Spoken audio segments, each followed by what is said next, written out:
Sa mga lumang kwento ng ating mga ninuno, may isang uri ng nilalang na kinatatakutan sa mga baryo at liblib na lugar, ang mangkukulam.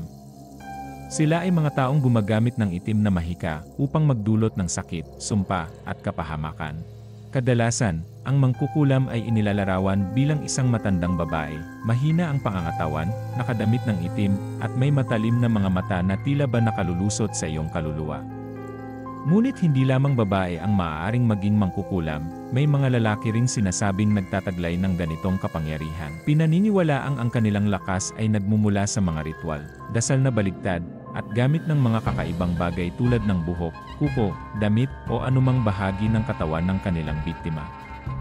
Kapag sila'y nagkulam, madalas ang biktima ay makararanas ng matinding karamdaman na hindi kayang ipaliwanag ng karaniwang manggagamot. Subalit sa kabila ng kanilang kapangyarihan, may panlaban din sa mangkukulam.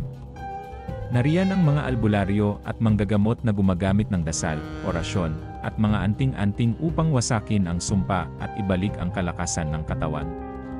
Ang laban ng mangkukulam at ng manggagamot ay sinasabing pakikidigma ng dilim laban sa liwanag, at madalas itong nagaganap ng palihim sa gitna ng gabi. Hanggang ngayon, nananatiling bahagi ng ating kultura at takot ang mga mangkukulam. Sila'y paalala ng mga kwento ng ating mga ninuno na sa bawat sulok ng kadiliman, may kapangyarihang naghihintay, at sa bawat sumpa, may liwanag na nagtatanggol.